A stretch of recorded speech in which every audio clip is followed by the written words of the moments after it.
So let's now get some more insight into the performance of the Nigerian economy this year, and we're being joined by the Chief Executive Officer, that's the Registrar and Chief Executive Officer of the Institute of Business Development, IBD, Dr. Paul Ikele. It's great to have you on the News at 10. It's my pleasure to have you too.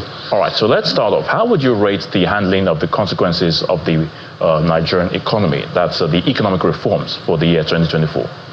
All right. Well, first, let me commiserate with the families and government for the unfortunate incident that occurred recently at Ibadan in Oyo State, Abuja FCT, and then Kija in Anambra State. May the souls of the departed rest in peace. Yes, about the reforms, of course, government actually have been involved in implementing several reforms since 2003 to date.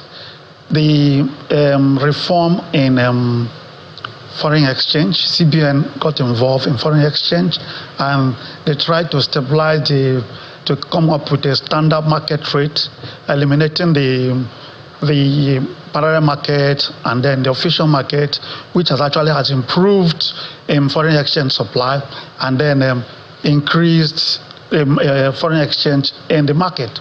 They have equally, of course, you just mentioned the fuel subsidy. It's a part of reform where the government came up with a stabilizing price on fuel, removing the subsidy. It's a very good reform, which has actually saved about 8.6 billion from 2019 to date.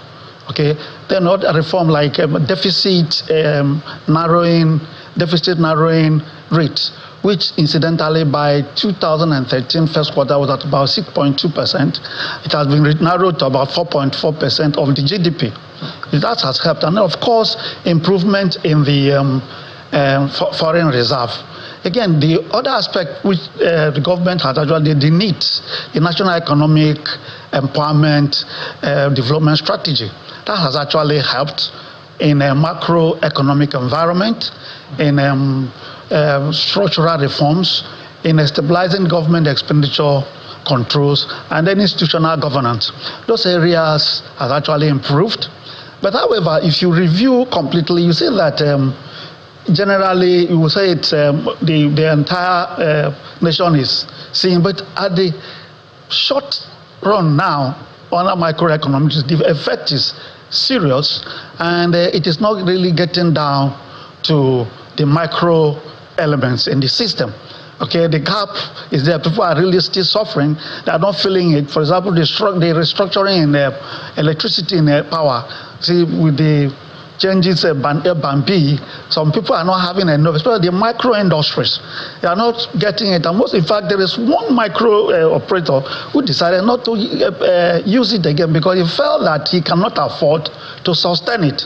Okay, so government still need to do one or two things on that. And again, you see, in reforms, government should look at the possibilities of connecting the three tiers of government to ensure that it will have a direct effect on the entire population. Okay, so those are my feelings about that. But I think the reforms are quite reasonable. All right, so from what you've just said, I mean, for the year 2025, yes, many have expressed optimism that the reforms, may translate into some stability. Now, do you share this view? Do you agree with this? Of course, I do. In fact, World Bank has even, IMF has even recommended that if Nigeria sustain the reform measures, of course, it will improve the economy. About I think 2.4, yes, or 3 from 2.4 to 3.6 in the next year. So I think if genuinely, if these reforms can be sustained, it will improve the economic system. Though at the short time now people are suffering it, but you see, there need to be serious, sincere.